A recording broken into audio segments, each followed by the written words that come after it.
you can all hear what this is about. So our next two in-person meetings, now many of you know we're all meeting again in Chicago. So at the end of this month, we're all getting together. Well, 120 of us are getting together in teams of 6. We coordinate people into groups depending on their challenges, the maturity, and so on.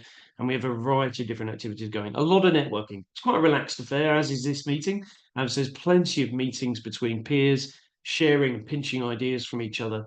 And it really is a relaxed effort to really share best practice. We've got a phenomenal group of people coming. We've also got some speakers today who are going to give you a sneak preview into what they're sharing in Chicago as well, including the sustainability leads at the White House, no less, who are going to be sharing. So there's a bit of a North American theme to the meeting today. So hopefully you'll enjoy that. We are meeting again in London. The first ever meeting was an epic affair in London last January.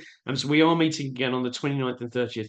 We are doubling the size of it because of the demand of it, but again, keeping the same principles. So please do, if you want to come in January, I cannot stress enough that we are going to be likely sold out pretty early or certainly late on this year. So go to scopeupgroup.com and /meet. If you've been before, you get a discount, a bit of loyalty bonus, I suppose. So please do book up. You can also attend for free. So day 2 is always free. It's available for everyone because we don't want to put a barrier to entry. So make sure you check that out. Free networking events in London. So an extra one in London, just because we like to be able to relax and again do a bit of crying on each other's shoulders and supporting each other on the challenge that we've got. If you have a procurement leader or procurement professional, we are very, very keen to support procurement professionals because, frankly, they're the ones that ultimately are going to be doing all the work, let's face it, with supplier engagement and everything else. So if you've got a procurement professional you want to support, whether it's in Chicago or London, drop me a line and they are invited for free into that procurement leadership. Many of you know I also part of the Sustainable Procurement Pledge, which helps all procurement professionals on the planet, ideally, to get all of that knowledge and support for free. So that's another way in which I'm able to do that. So we just go through figure. Right. I've mentioned the questions. So just to highlight those questions again, they are in the chat and I'll post them again shortly. But if you've got any answers to how perhaps you've had to revalidate your SBTi targets, how are you generating suppliers' GHG intensities? How are you tackling decarbonisation initiatives in indirect procurement? The WP Group's traditionally been for manufacturing, but increasingly we have hundreds of members who are looking at more service-based supply chains. So let us know any thoughts or ideas you've got for working on that. And how are others setting interim or near-term targets for suppliers to reduce emissions? If you've got any ideas about that, please put them in the chat, reference the question, and again, it'll all be useful specifically for those 4 people who asked those questions, but also for everybody else. Now, we're going to hear updates from the DO projects. Now, just to explain the DO projects, basically, in the last sort of 6 months or so, the peer group in particular has decided that it wants to do some stuff, not just point towards some activity. So there's a variety of different projects that you've all been splintering off and working together, and usually groups of about 100 people. So there's plenty going on. But if any of you want to participate in those working groups, you can, and you'll hear a bit of an update on them. And that's where we start. So once we go through these updates from these guys, they'll be very short, probably about 5 minutes each. So you'll get a quick update of what those projects are doing. You'll also be able to choose to do them. So I'm going to run a poll. Now, this poll will be live for the whole meeting. And that poll will be a list of projects. You can choose, once you've heard the update, whether to do them. You might already be doing them, so don't have to click do. You can if you just want to make sure, that's fine. But there's a whole range of things that you can click to do. It's as simple as that.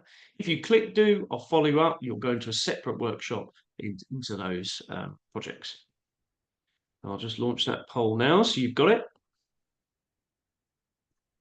There we go. So if you want to minimize it, you don't have to complete it now, but as you listen and understand about those projects, if you haven't participated in those work streams already, you can click do, and I will follow up with you separately. After we hear from these guys, we're going to hear from some of our peers. So delighted to be joined by Janan from Henkel. Janan and Henkel have just launched their Climate Connect program with their suppliers, so you're going to be hearing more about that. And then we've got our 3 North Americans. So Rebecca, Sherry, and Katie will all be sharing a little bit of a teaser into what they're sharing in Chicago and what work they've been up to, and just give you a sense of who they are and some of the challenges and some of the successes they've had for 10 minutes each. So, and you have plenty of time to ask questions. Just to be clear, if you want to ask a question, please do put your hand up. That's ideal, because then I'll actually come to you and we'll have a conversation. But you can, if you're a bit shy, also put questions in the chat. That's absolutely fine. Okay, so packed agenda, plenty to do.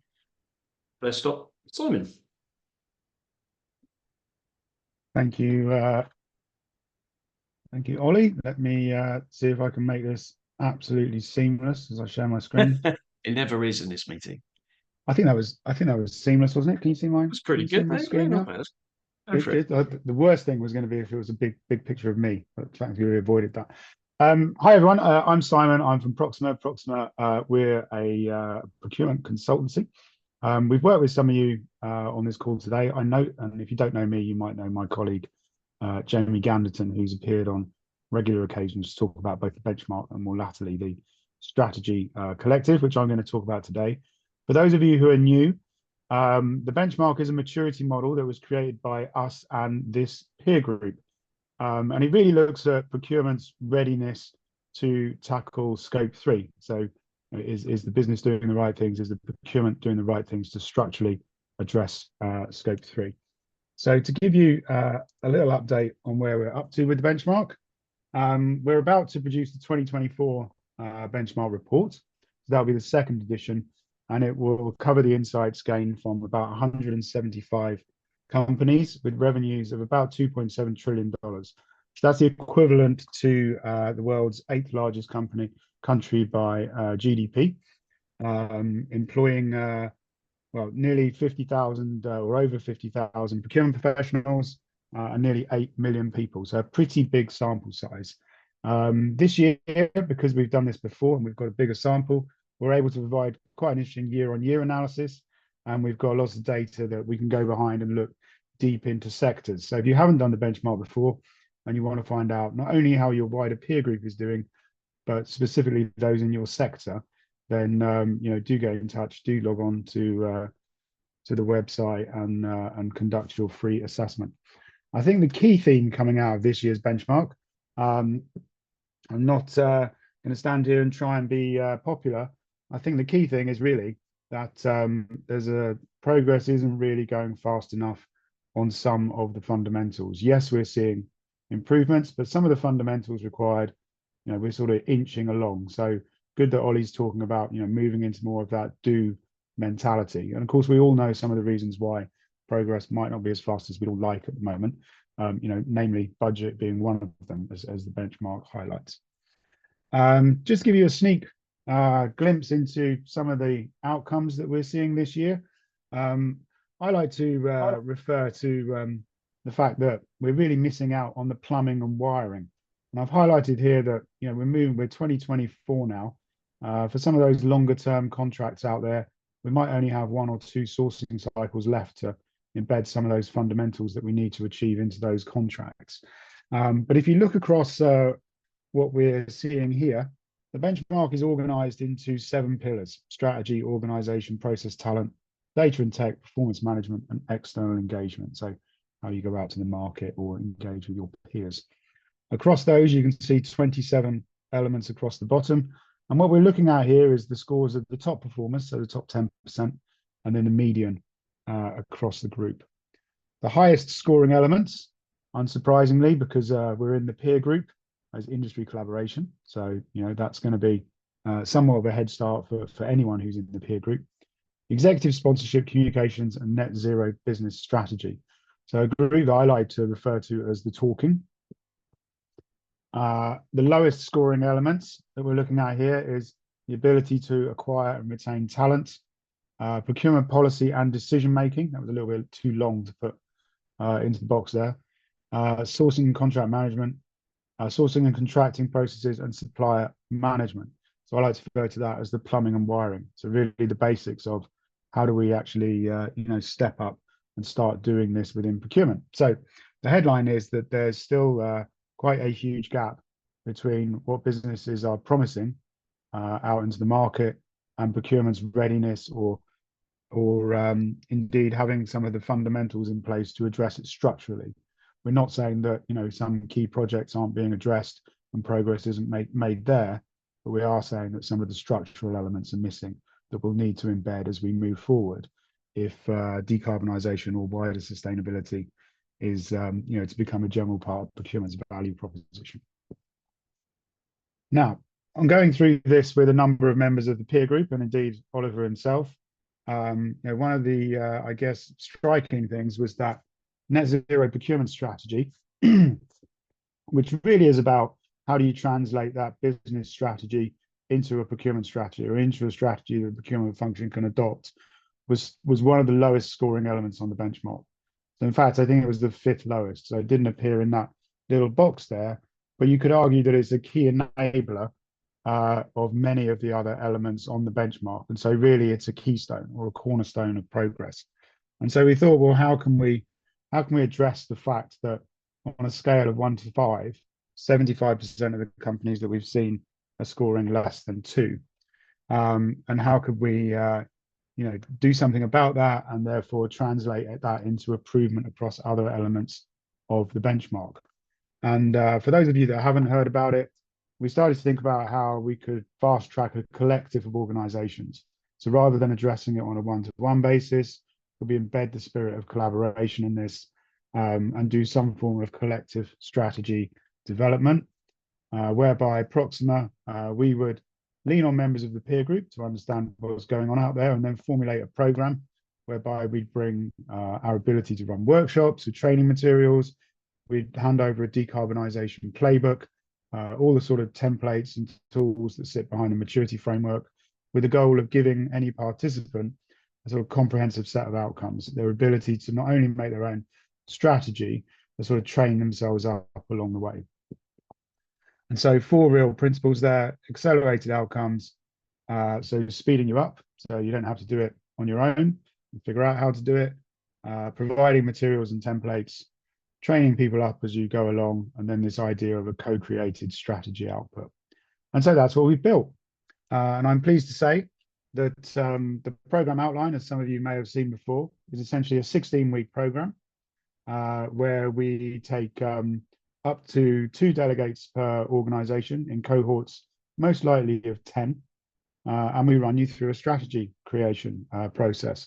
So we start out helping you through things like hotspots, decarbonisation levers, supplier engagement models, and then we finish up by giving you a full strategy. And along the way, we provide support and coaching on a one-to-one as well as a one-to-many basis.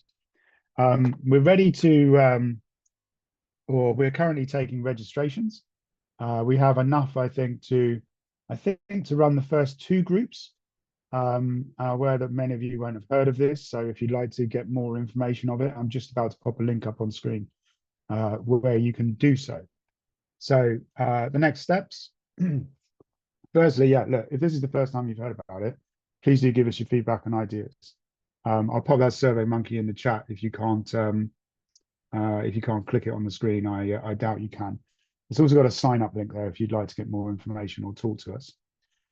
Groups 1 and 2, we're hoping to start in September, so we get through the summer holidays when it's notoriously difficult to arrange anything, and be ready to go in early September.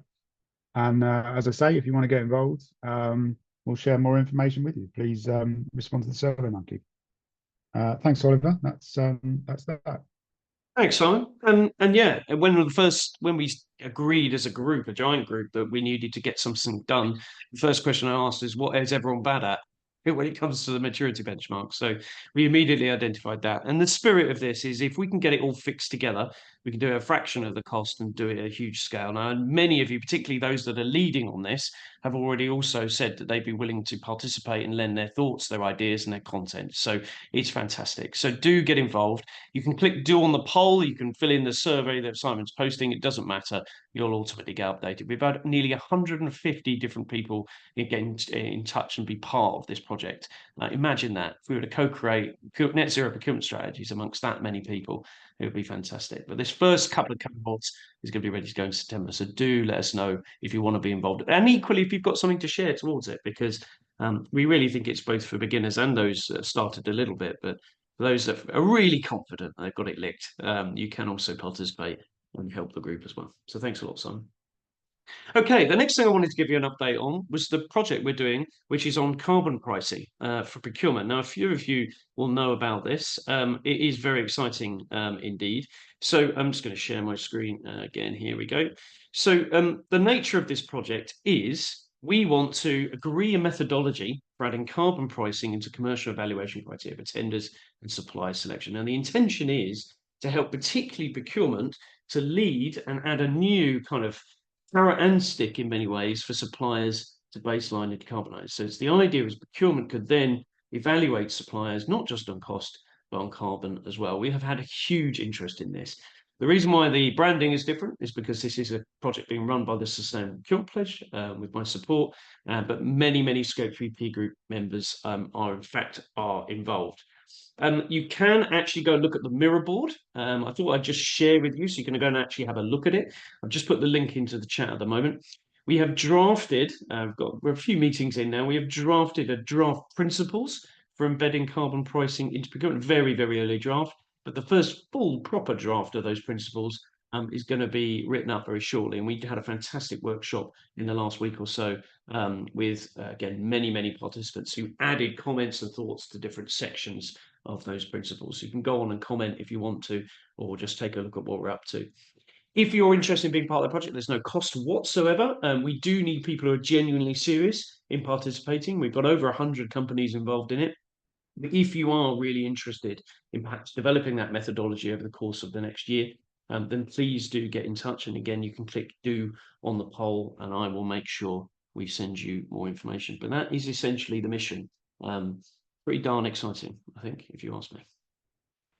Okay, equally as exciting, and particularly when you've got your strategy and you've got your idea about how you're going to put a cost on carbon and everything else, you're going to have to train your procurement professionals. And that's where it's critical that we make sure that we get a really good program of support for procurement professionals.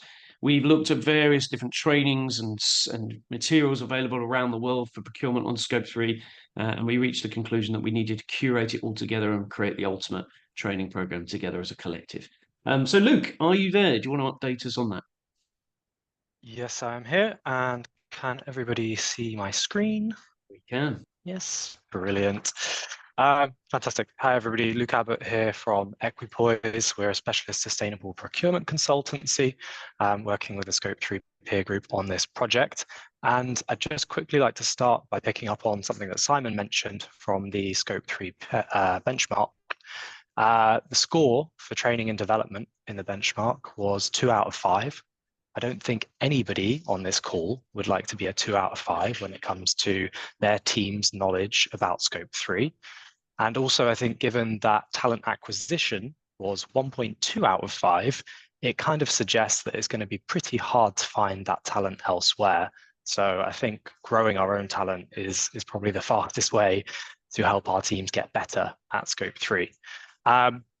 Now, as Ollie mentioned, we launched this initiative back in the Scope 3 Strategy Day in London in January, and we presented the vision that's on screen here. So what we're aiming to do is to develop a comprehensive Scope 3 procurement training program that focuses on topics that are common across all organizations. So we're looking here on this visual at the 60%.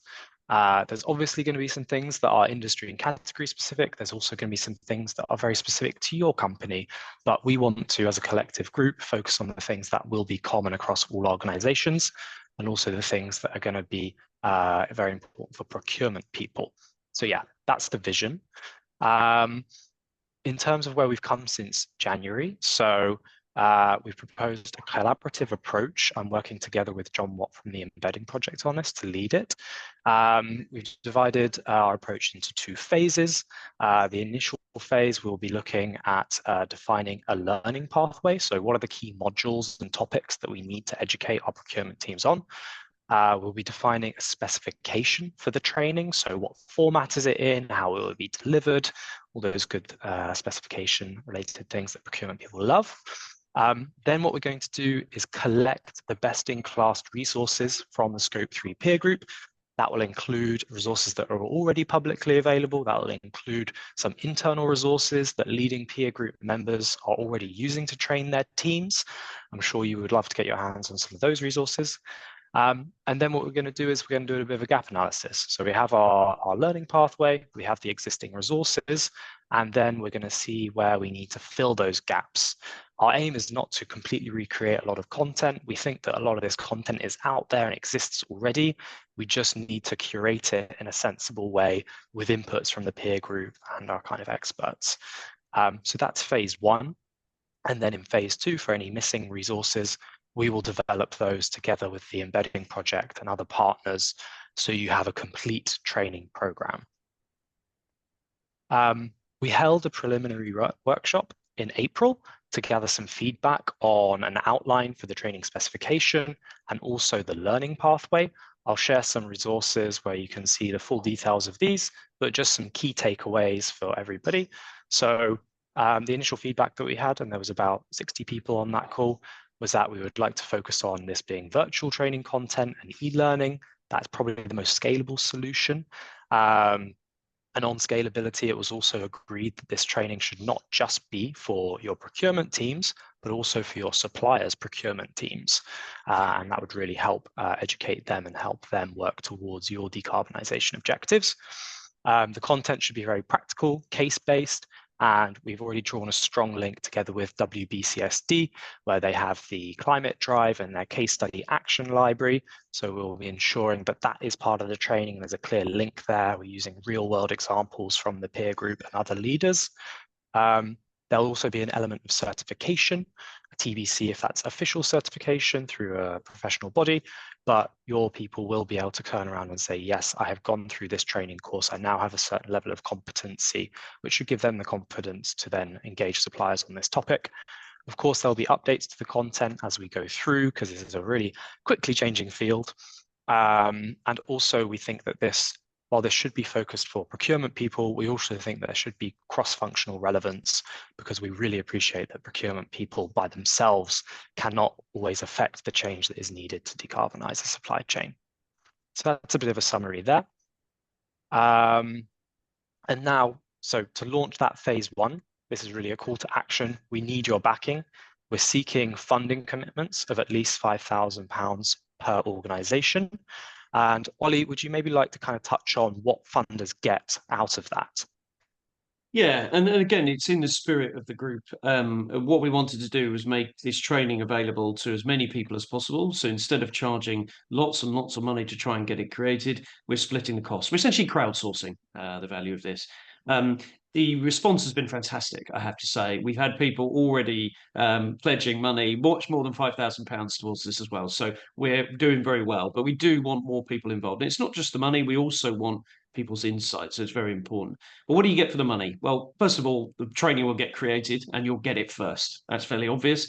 And you will be supporting, obviously, the opportunity for you to get all those resources. You will get all of those resources and packaged up for you, attached to that learning pathway. So you'll get some great content curated from all over the place, regardless of whether that you go on to do the training.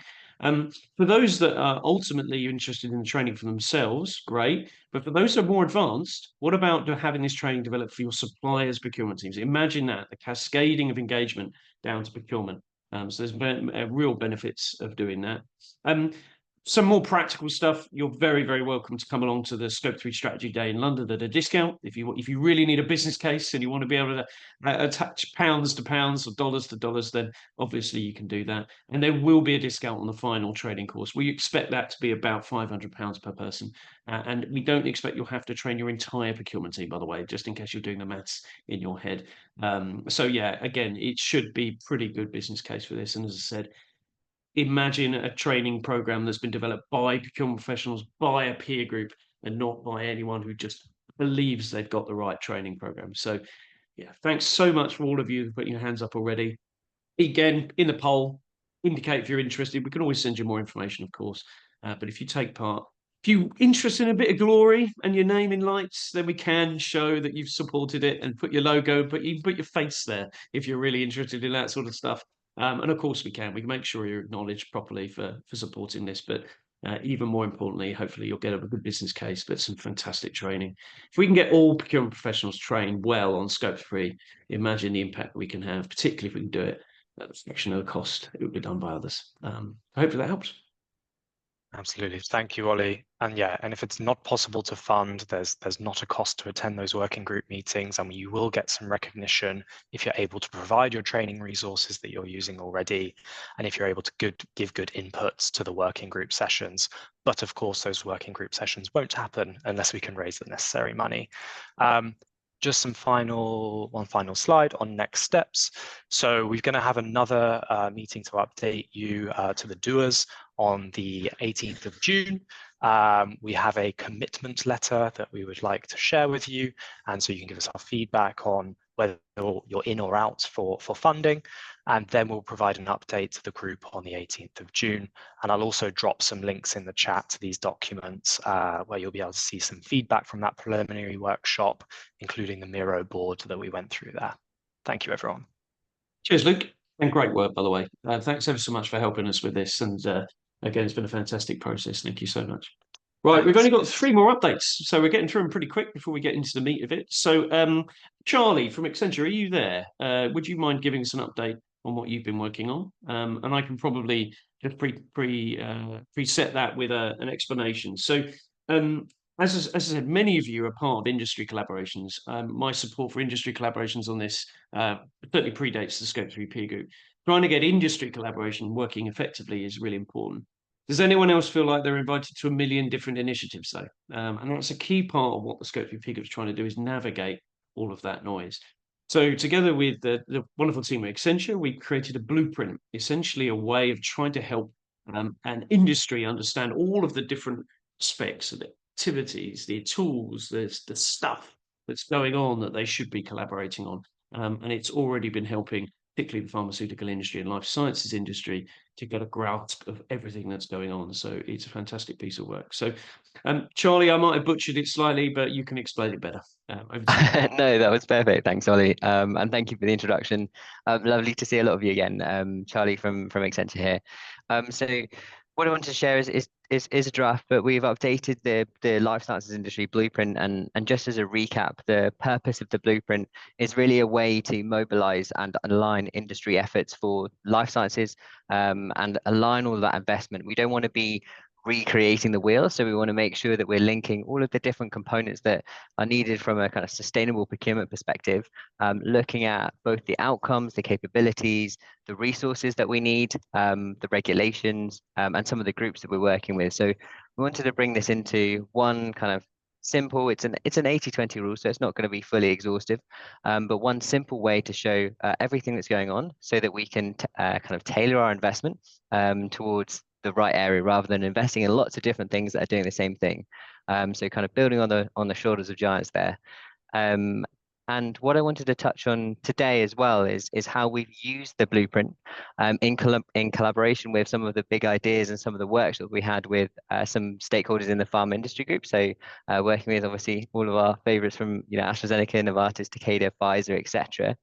To structure some kind of work streams here as well. And this is still draft, but wanted to give you guys a perspective of how we're starting to use that blueprint to firstly identify those areas of white space in the pharma industry where we can start to build on some pre-existing initiatives, tailor them to life sciences context, etc. So yeah. What we'll then start to do as we build this out further, as part of the pharma working group within Scope 3 peer group, is to start to refine and put milestones, etc., around some of these work streams. So to run through what some of these work streams are looking like at the moment is, for work stream 1, about that supply data and accuracy piece. And obviously there's something going on with PEG at the moment. So we know that there's a PCF methodology coming in 2025. And so how can we make sure that suppliers and technology players are prepared for this, both in terms of some quick wins, and then later on what those transformational moonshots could look like. Next is looking at how we can build on some of the great work with PSCI and the global supplier conferences, but looking a little bit more at some of those multi-tier workshops that we can drive within the pharma and industry space. So, how can we get the NHS, pharmaceutical players, their suppliers like Thermo Fisher, the packaging suppliers, the transport and logistics partners, how can we get them in a room to start to figure out what the the pain points are and how we can solve them down the vertical of the value chain. Third is looking at actually how we can start to drive that value case. And I think some of that work with SPP is really exciting and interesting about how we can start to potentially pilot that across some of the other pharma groups as well.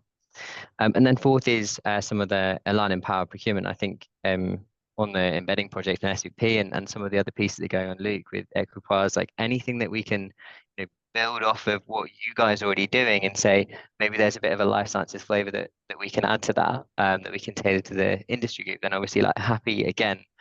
I think the principle that we want to work with is not to try and reinvent something, but it's just to add any kind of flavor on that we might need. And there's some specific materials that are coming out soon with life sciences category strategy and playbooks as well, which are focused on specific kind of pharmaceutical categories within that. So obviously happy to collaborate. And I'll keep this brief. So again, just to highlight that we're kind of building on versus building from scratch. And really the next steps of these two pieces is that we're going to hold a workshop in July. Again, with a similar kind of audience within that life sciences and pharmaceutical space. And we're going to do a couple of things there. Firstly is about how we can align on the next steps for the blueprint. So how we get that out there, how we show the commitment as an industry, and how we make sure we're comfortable with exactly what's on there. Secondly is how we can start to build out and align on these work streams, start to assign owners, decide on milestones, identify dependencies, who we should work with and other areas that we need to collaborate with, and also start to define the resourcing and the effort and input that's going to require to make this a success. And then, obviously that kind of future vision that you touched on, Ollie, is, how can we or can we start to scale that blueprint vision to some of the other industries so that we can start to connect and drive change and make sure that we're all investing towards one goal rather than trying to invest towards lots of different goals. That's everything from me, Ollie. Excellent. Unless there's any questions, or I'm sure you want to rattle us on. And there already are. I mean, Megan obviously has asked about how she gets engaged in it. And Megan, I think you or a colleague is coming to Chicago, so we're having a workshop in Chicago that's going to cover this as well. So you'd be very, very welcome to that. And I know Jessica's just replied. Nicole, thanks. I'm glad it's incredible. It is very good. The intention is if we can get all of these industry collaborations, and every industry has a Scope 3 work stream, and they've contacted me and understand how to run their work stream. So we wanted to try and create a blueprint that everyone can use, because then we can collaborate across industry even better. But it's about getting stuff done. And this is why I think whilst we've got a blueprint, then spotting the white space of what we can do is really exciting. So ultimately, this isn't just for life sciences, but it's proving a great place to start and practice. So yeah, Charlie, great work as always. Thank you. Really appreciate it. Thank you. Pleasure for having me. No worries. So two more things, and we're going to come to Mark in a minute, and we're going to be looking at an AI chat for the Scope 3 peer group, which I'm going to let Mark explain in a second. But before we do, I'm just going to share one final update on a project that we've been working on to look at category-specific collaboration. So just wanted to share with you an idea of how this all fits together. So in the peer group, we've got an idea of benchmarks and blueprints. So how are we doing? What's going on? If we can have a good sense of what's going on and how we're doing, and we can make that available for free, wonderful. So that's the first piece of the jigsaw. Next bit is if you haven't got Scope 3 embedded into your procurement strategy, you need to work that out, hence the need for the collective. If you haven't got Scope 3 procurement teams trained on Scope 3 and they don't know how to approach it and use it, then we need to solve that. The final piece of the jigsaw we wanted to tackle was look at indirect spend, and something that's come up in the questions, and I know a few people have asked about indirect and service supply chains. So trying to stay in the spirit of the Scope 3 peer group being cross-industry, we've identified a series of categories of spend where we feel we can go a bit of a deep dive. So we're going to concentrate on IT and tech first. I don't know if anyone's noticed, but Microsoft's emissions have gone up 30%, and that is down to AI and data centers. I'm particularly concerned, not that AI robots will kill us all, but that AI data centers will suck up all the energy in the world and will ultimately be destroying it as well. So there is a bit of a concern, particularly around AI, but also for IT and tech more broadly. So there is a working group. You can click on the poll. You can choose to do that, which is focusing on trying to collectively engage IT and tech procurement professionals, and then potentially collectively engage the IT and tech suppliers in the world. We intend to look at doing something in October around IT tech procurement engagement, and something probably at the end of the year or early next year where we're going to get engaged collectively en masse with the IT tech suppliers in the world, actually get some decarbonisation, some data, and some activity from them, rather than them just trying to sell you more software about it. So we're really trying to proactively drive that. So if you're interested in that, please let us know. The final bit you've probably got the sense of is there will always be free resources coming out of these projects for all of you, for anyone in the Sustainable Procurement Pledge, WBCSD, any of the relevant non-profits. It will always generate free resources and insight because that's the way it should be. So hopefully that explains how some of this all fits together. The final bit is just what I explained about IT and tech. So again, I'll share these slides around, but the group is, again, 60 different companies in this group has designed and planned up this process that we think we're going to go through. So we're going to look at a fresh impact assessment with some of the key categories, particularly AI.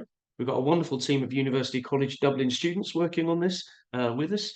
We're then going to look at some sort of collaborative procurement capability building event in October, and then ultimately get in to supplier engagement. So if you're interested, let us know. It's a great way to perhaps tackle that massive area without having to put huge amounts of effort in it, because we're sharing the effort. Okay, got any questions about that? Please put them in the chat and we'll get to them. Okay, the final, I think, and I will check, update, it's from Mark. Hi, Mark. Hey, Oliver. Hey, Scope 3 peer group, lovely people. Right, so I'm going to give you an update on our kind of AI chatbot that's going to help solve maybe some of the world's problems, or maybe just some of yours. I'm going to share my screen and talk you through the progress so far. And this is an interactive session, so I'm going to share a link in the chat where you can have a look at this yourself in just a tick. 1 second.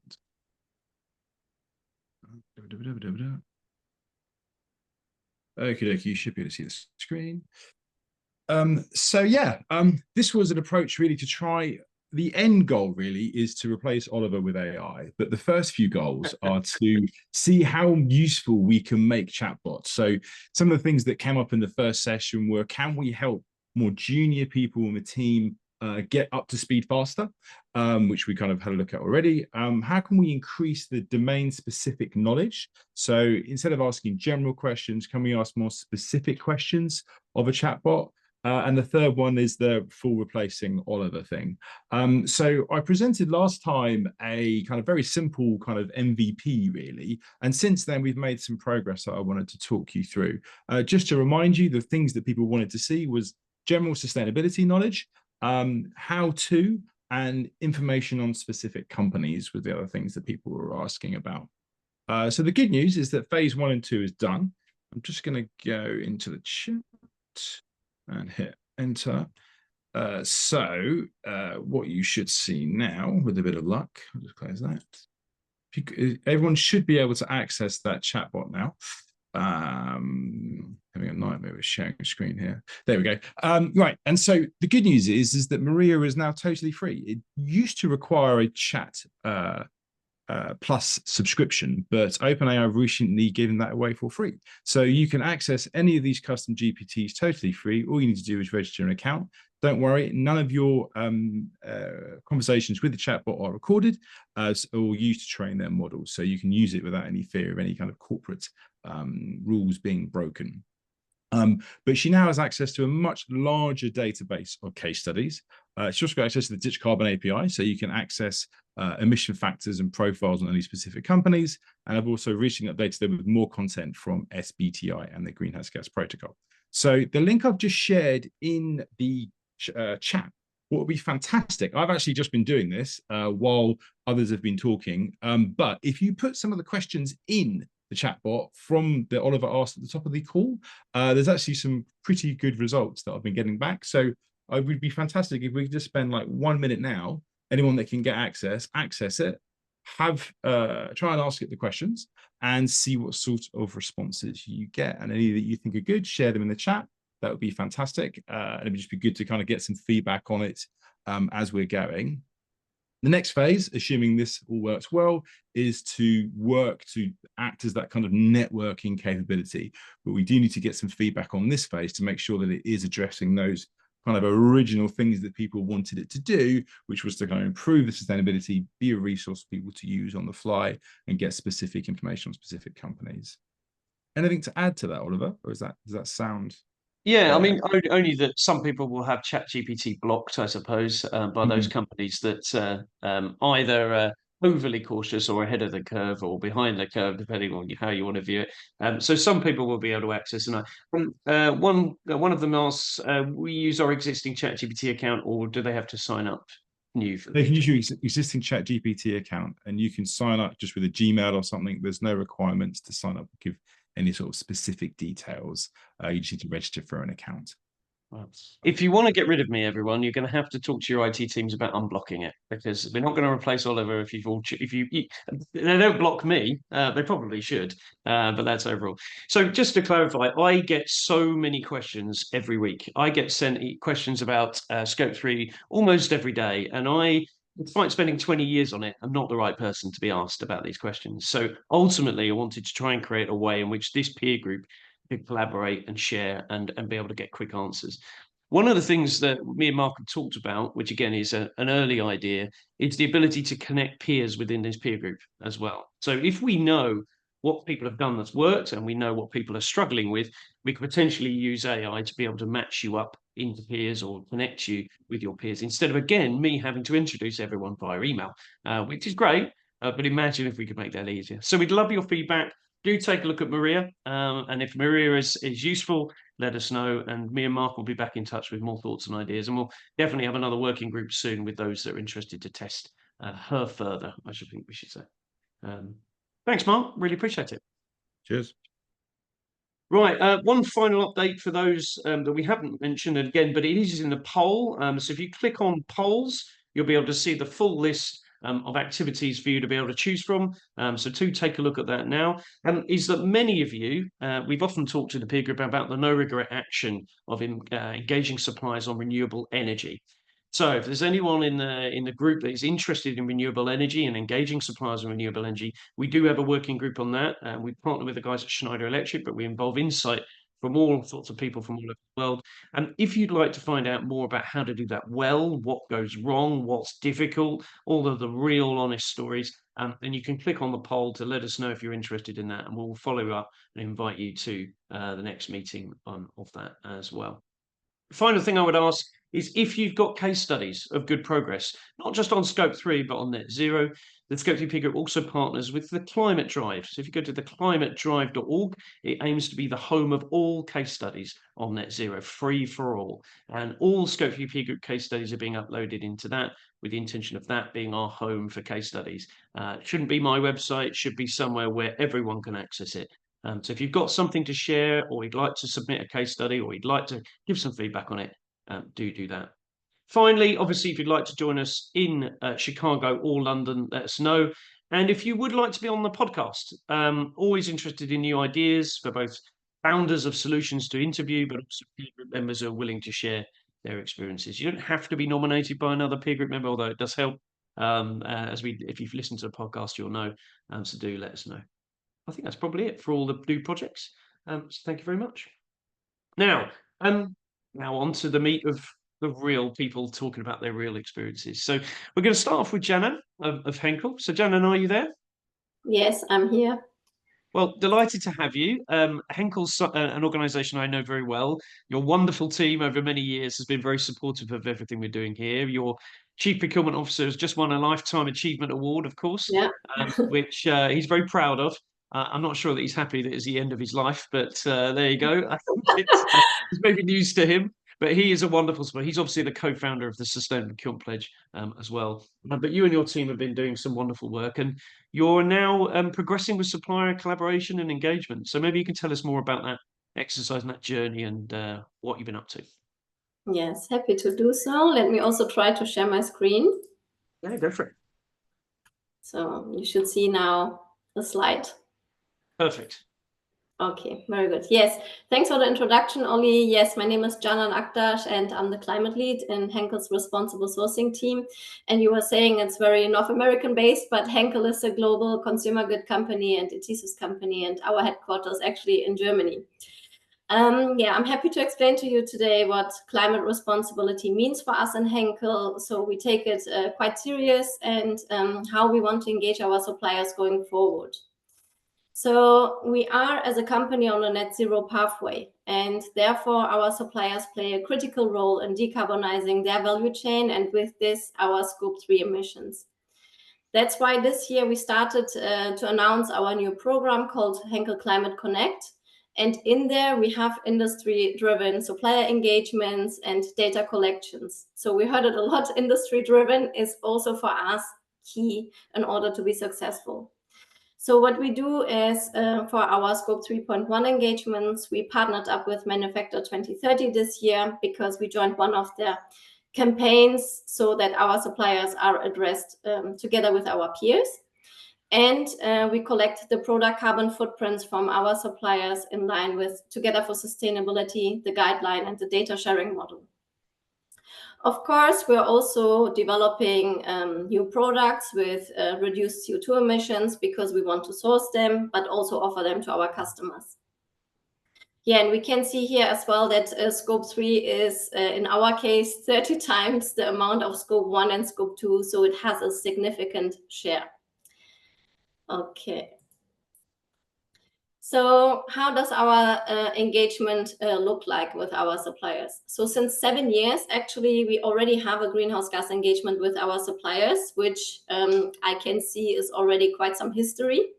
Year over year, we increased the amount of suppliers that are covered.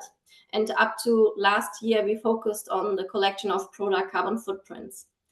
What we saw is that we are getting to our limits here if we only focus on the product carbon footprint. So this year, with our new program, we addressed the entire supplier base. So all of our suppliers received a CPO letter in March, be it a raw material supplier, contract manufacturer, or logistics provider.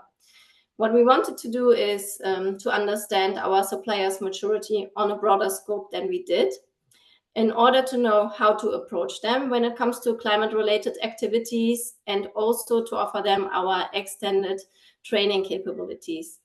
What we do here is we leverage the TFS Academy, on which we have co-created with the other members decarbonization learning paths, and those are available not only to our own colleagues, but also to all our suppliers. Yeah, and then of course we engage in concrete reduction projects with our suppliers on materials that are most relevant for our business units. On the right of the chart, I brought with me the supplier maturity pyramid, and you can see on the top of that, it's still the product carbon footprints. So this is where we really want to get all suppliers to provide us this data point. But as mentioned, so we saw that either our suppliers are not there yet to provide us a product carbon footprint, or it's not that relevant for the industry today. The product carbon footprints that we aim for are in line with the TFS guideline. Yeah, you also know there are many different guidelines available. So it's really working towards a standardization. And in order to also engage the mass of our suppliers, we partnered up with Manufacture 2030 because in that engagement, it's more approachable for them. They can already engage with us and on the data collections because it's information they already normally have at their hand. And with these two complementary engagements, we roughly cover 80% of our Scope 3.1 emissions. Okay. And yeah, to summarize, if we tackle our Scope 3 emissions, of course, we will have a great impact. Yeah. And of course, tackling the Scope 3 emissions is the most difficult one because these are the emissions that occur outside of our control. But yeah, as already mentioned, for us, industry collaboration and standards are really important. So this is also why we have the two initiatives of Manufacture 2030 and TFS that we have the synergies there when we approach our suppliers. Of course, addressing our entire supplier base with our expectations towards them also meant that we really need to step up in our capabilities, not only internally, but also externally with the suppliers. But at the moment, our hypothesis is that the suppliers that we have today will remain our suppliers in the next years. And we want to give them the opportunity to remain our supplier, yeah, basically.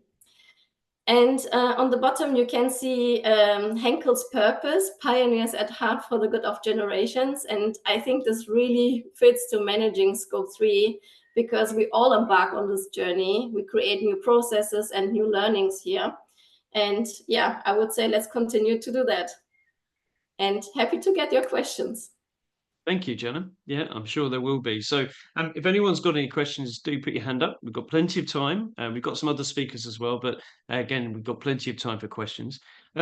Jenna, I've got a question for you that I know, frankly, I get asked all of the time. And I know many people are now making decisions on solutions and platforms, but it doesn't matter who the platform is necessarily, and you've already mentioned them, but how do you choose? Yeah. So many people kind of are in demo world and they're sort of deciding between solutions. I get emails about people saying, should I choose 2 solutions? Shall I choose both? Shall I choose 3? So frank question, how did you find the process of choosing, and what sort of things guided your choice?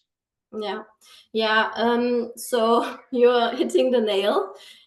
We started with an RFI, so I'm come traditionally from purchasing, so I'm very familiar with all the processes. Yeah, we started with an RFI and we screened initially 40 provider. It was madness, pure madness. And we didn't even look at everyone deeply, yeah? So there were some that we shortlisted, who we met, and then we invited only a shortlist to our RFQ. And there are sometimes only nuances in the differences. So it's very important to know what is your focus and what is the focus of the providing company, because some are only about reporting, some are very much about training, the others are about the action. Yeah.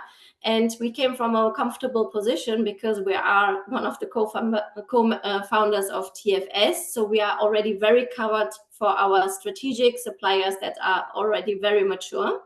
But we were really looking into how can we mobilize our supplier base. So one important criteria was that there is this peer approach that the provider can offer. We didn't want to go alone to the market. And the second one was the focus less on the most granular state-of-the-art PCF data, but more on the creating the journey for the suppliers to start decarbonizing and to go into climate action. Yeah, so this is how we then selected our provider. Excellent. Would you do the RFI process again? Because it felt like it was... I tried to avoid it. But obviously, you mentioned also the Scope 3 peer benchmark, and there were already also some inputs, which we as a team also took to compare, are we speaking to the right people as well? Yeah. So this helped also to give guidance here. And then I see, Miguel, you're raising your hand. So I saw also your pitch in the conference in January. I would have wished I had this before my RFI for sure. But yeah, it was really helpful, basically. He's been told enough that presentation was good enough. Don't worry. Yeah. It's mainly by me, but perfect segue there, Miguel. What's your question and anything to add?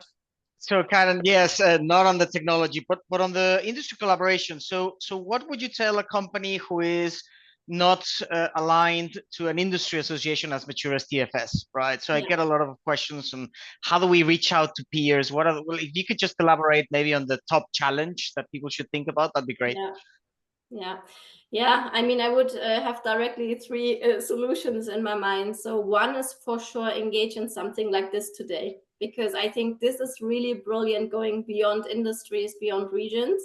And we saw already so many of the, I think you called them to-do projects or something like that. So to engage here and to get the management to buy in that it makes sense to leverage those type of work streams. The other one is, of course, the easy one when you go to conferences, connect with the people who have similar roles like you, and you can also exchange with them. Of course, it needs to be sometimes careful because we don't want to disclose non-competitive data, but it's more in the direction of approaches. And then the third one is, let me actually think, I just had it. Yes, there are providers who help you to have this industry collaboration. So I don't want to talk now too much about Manufacture 2030, but we joined, for example, their FMCG campaign. So one of our business units is consumer goods. So there was a fit, and they collect other FMCG companies of whom they collect the suppliers and our suppliers, and in a kind of similar time frame, we request similar data.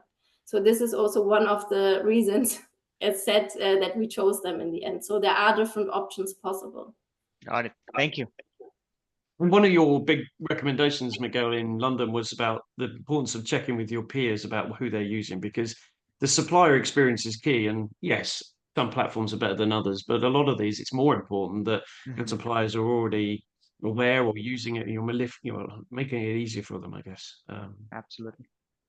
Excellent. You can, I think, download Miguel's presentation from the scope3pgroup.com website. And of course, you'll be giving it again in Chicago soon, so we won't spoil that.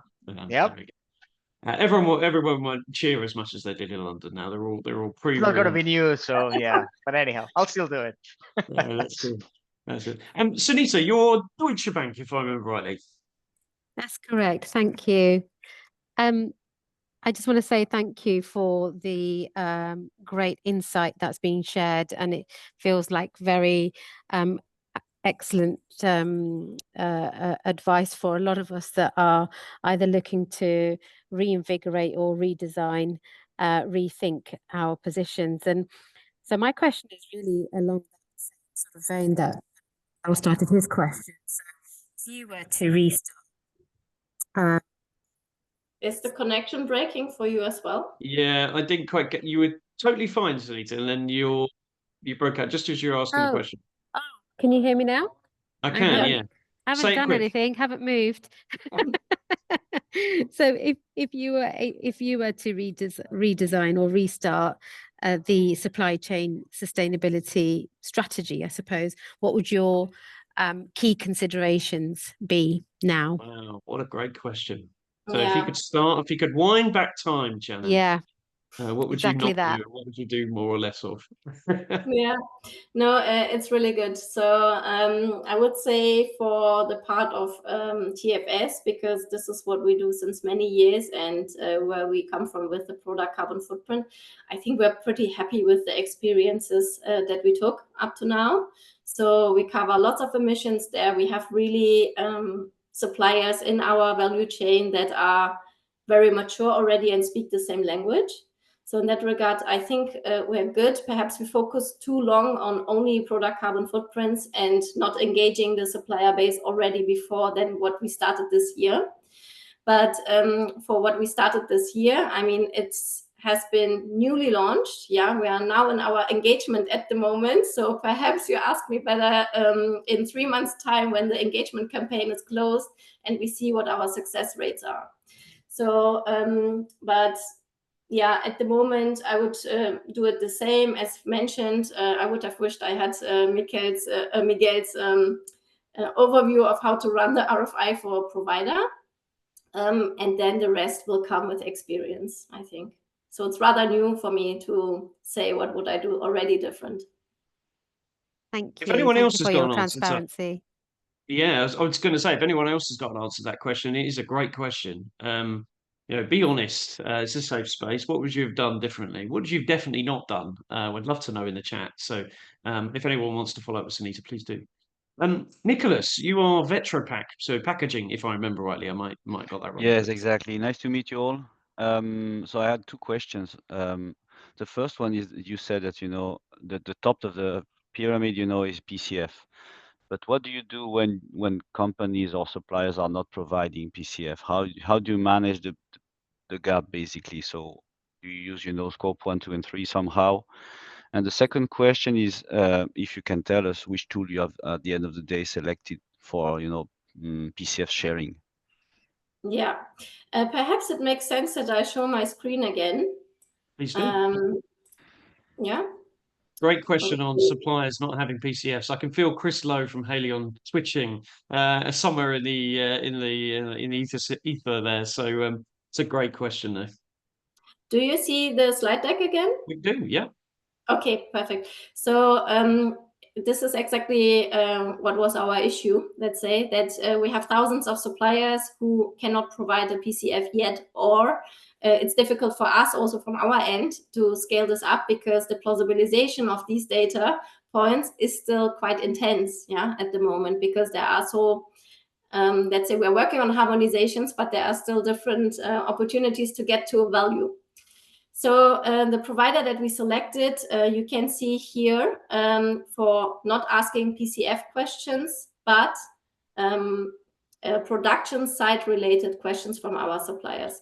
So it's related to climate questions, waste questions, and water questions. So environmental data that is available at the production site level. So our suppliers, we nominate them and say, okay, we would like to know what is the emission share that you have for Henkel in this production site. And based on that, Manufacture 2030, so this is the partner that we selected, helps them to create their greenhouse gas inventory. So it's scope 1, scope 2, scope 3.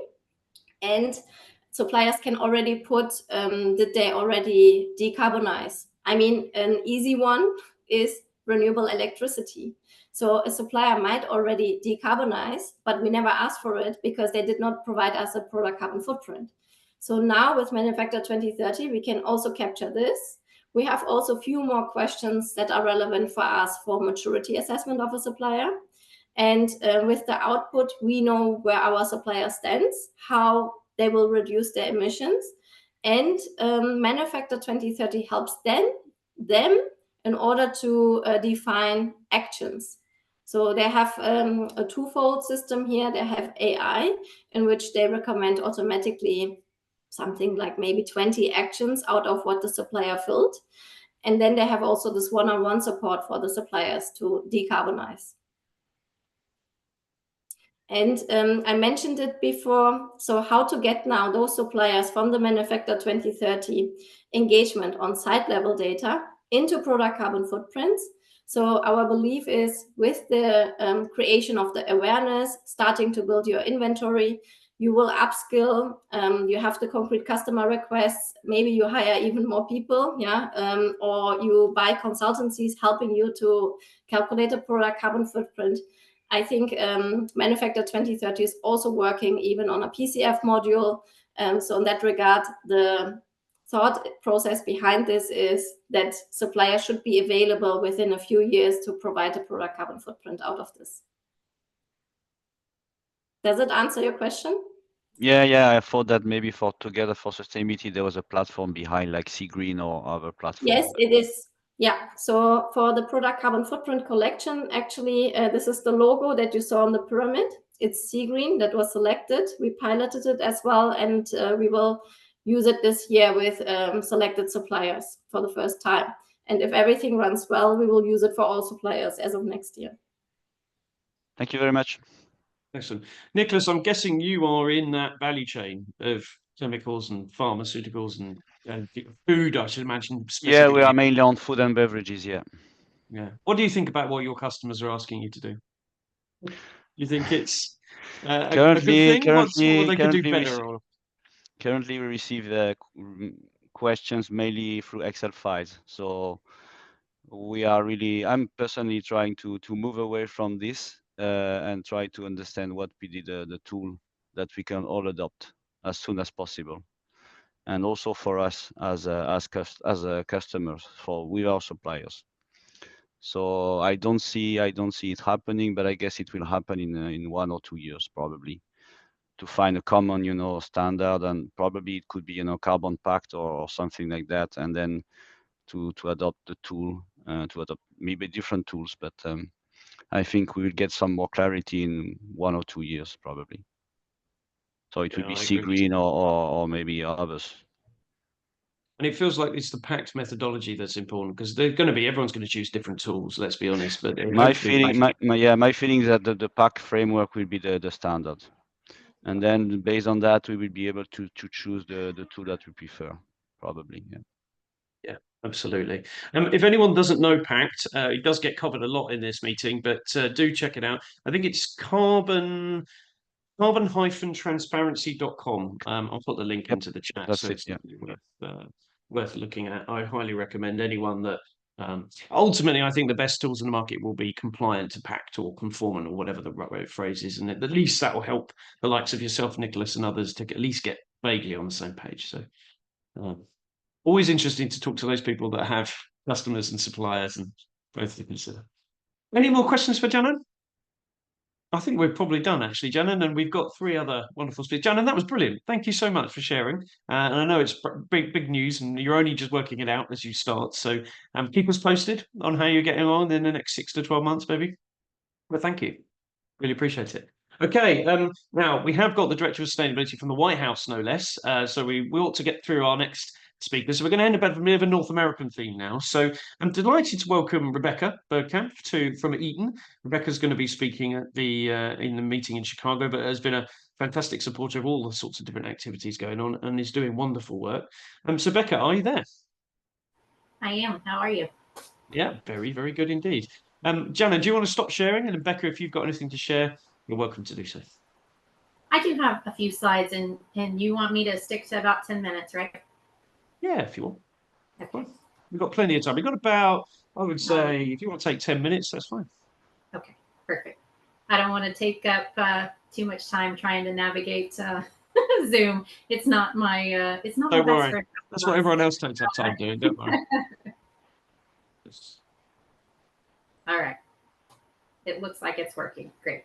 Yeah, So appreciate you having me here today. I'll cover a few slides more just to give you an introduction to Eaton. When I first started at Eaton, I really didn't know what they did or what they made. So it's a little bit of a unknown company that makes a lot of products in our built environment. So energy distribution products, essentially power products for data centers is a big one, as you mentioned earlier. As well as aerospace, every industry that uses energy, we have products to help them get that energy from the point of generation, make it reliable, make it clean, make it robust, and distribute it throughout their facilities, but then also consumer facing as well. So we do sell breakers and boxes and all those good things for your own home use, as well as EV charging. So we've gotten into the EV charging business more recently. A lot of good things that we're seeing there. Did you go on presenter mode for us? And I will. Thank you. That's right. Just wanted to check. Those with big glasses need it. So yes. So yeah, as I mentioned before, fairly large company, 23 billion in sales. We sell into roughly 160 different countries, and you can see our mix there. Turn off the captions because it's super distracting. There we go. So we have our 4-part strategy as a company focused on sustainable solutions. When we look at our footprint, and I'll show you a slide quickly, most of our footprint is around the use phase of our products because our products are in energy distribution. We use a lot of energy. Our customers use a lot of energy in the use of our products. So our focus is really around sustainable solutions, but then also reducing our own footprint where we contribute to adding carbon into those products, and then engaging with our employees, our supply chain. Our second largest driver of emissions is our suppliers. So in my title, it's Value Chain Sustainability Director.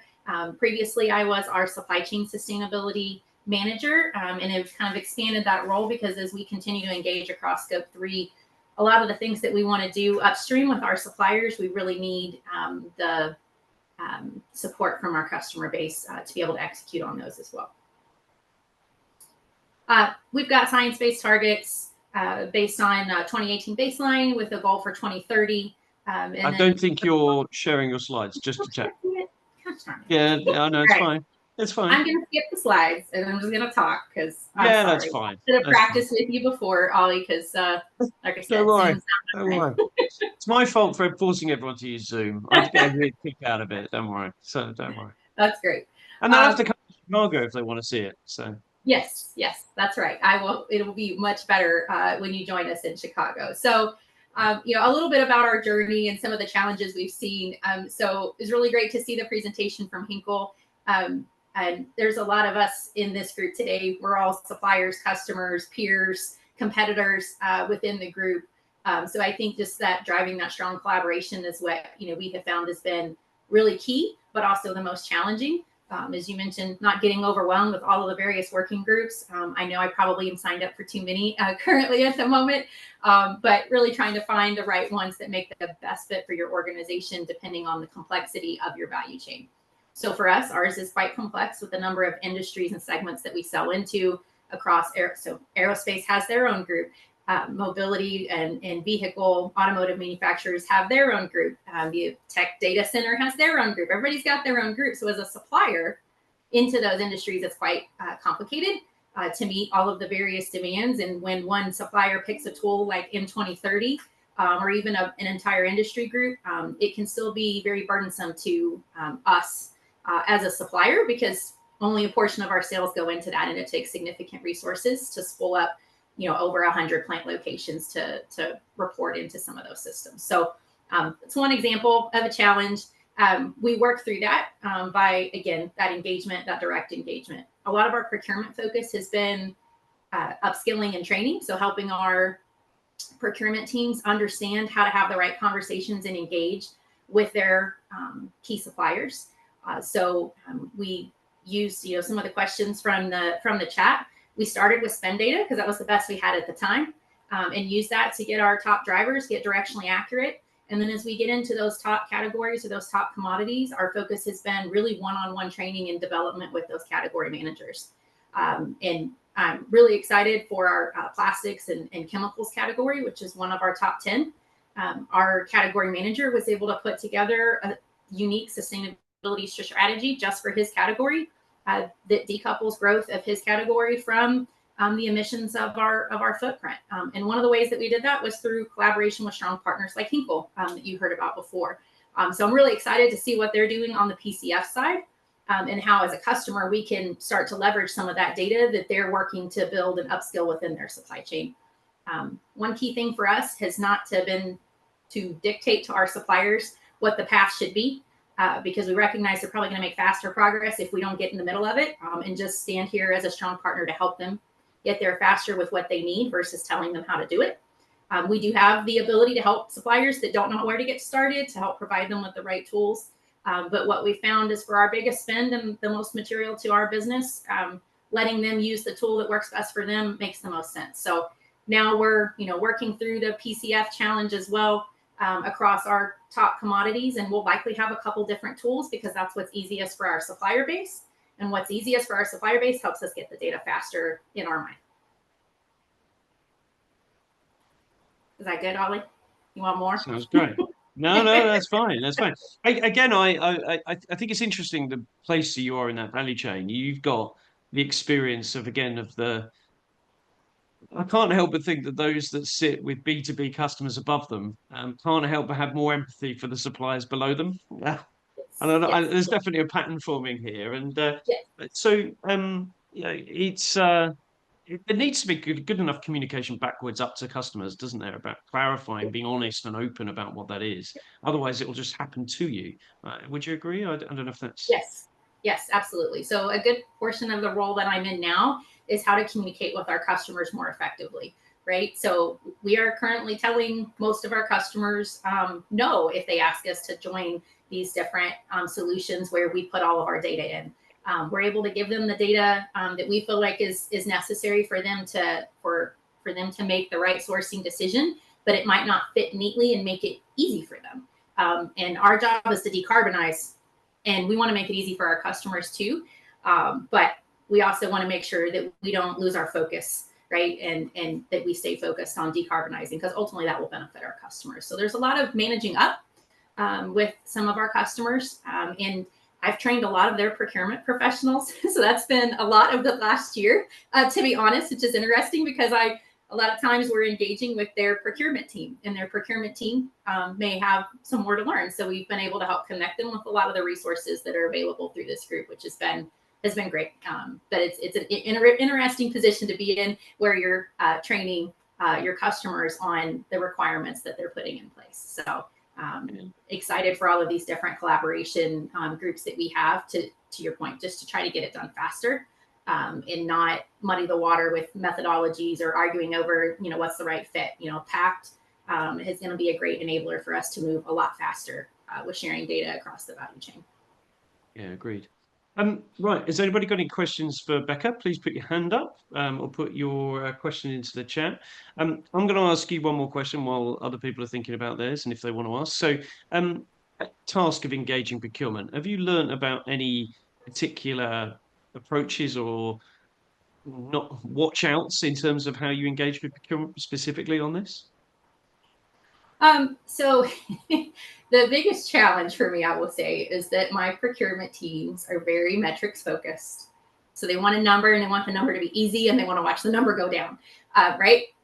That's how they measure cost, and they get their mind around that very quickly. And they want emissions and supplier emissions to be the same. And it's just not. And depending on the maturity of whatever category or commodity they're sourcing from, it's just not going to be that easy. So we've really focused on maturity. So it was great to see, again, Henkel's kind of roadmap there of, you got to crawl before you can walk.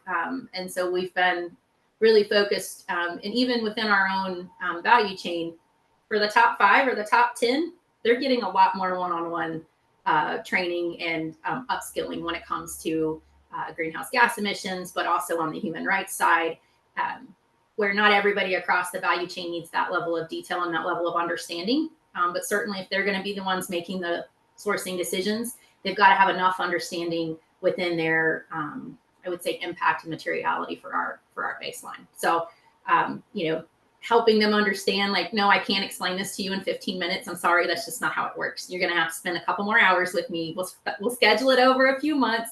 I won't try to cram it all into your brain over the next, 2-3 hours. But that, we really have made, strong headway. And then the other piece is just embedding it within the procurement excellence framework, right? So whatever management system your procurement team uses, embedding sustainability in the right points where you're essentially sneaking it in operationally and they don't even know that it's happening and they don't need to know that it's happening. But where are the right points within, your sourcing programs to have the right toll gates to make sure that you're making good decisions. Excellent. Brilliant, Becca. Again, we may come back to you for questions a little bit further on with everybody, because I've got one for all of you North Americans that I'm going to ask, but we'll come back to that. Thank you, Becca. Really appreciate it. Now, Cherie, are you there from BMO, or Bank of Montreal, as I've been calling you, which is probably not accurate because you're called BMO, aren't you? But are you there, Cherie? Would you mind sharing your story a little bit? Sure thing. So it's BMO or Bank of BMO. Montreal. Oh, I've been getting it completely wrong then. But it's also still Bank of Montreal, so it's fine. We answer to everything pretty much. Just don't make anything offensive, and we'll be okay. So thank you for the opportunity. It's great to join the group. Because this was a teaser and a conversation, I decided to go sans slides today. Happy with that. Becca is too. Little conversation back and forth, so at least I won't run into trouble, but we'll have a couple of slides for Chicago. But it's great to be here. It's nice to meet this group. It's fantastic work. I've been taking furious notes the entire time. And it's so glad to see where people are on the journeys. For us, we're a little newer. So for BMO, we are a Canadian headquartered bank. We are one of what's called in Canada the Big Five in terms of banking institutions. And so for us, starting this journey has been really interesting because Canada had historically been a little bit behind. So not only were we starting from a place of, we didn't really have any regulations or requirements around Scope 3. Quite frankly, we're ahead in having disclosed our Scope 3 for the first time this year as a bank. And we're only 2 of the 5 of the banks that have done so, and it's not actually regulated for us to do so yet. So when it comes to like where we are on the journey, it's, I preface that to say, we're very varied across our supply chain and across even our own level of maturity. And so when we got started in this work, which has really been close to 2 years now, there was so much ahead of us and so much to do that it felt incredibly daunting. The first thing that I want to put in here is a bit of a plug for our Proxima partners and the maturity benchmark. For those of you, if you have not done it, do it. This is our 2nd year in a row doing it. And I will say that the insights are invaluable in terms of being able to look at where you've come over the past year. And things get very tactical in those answers.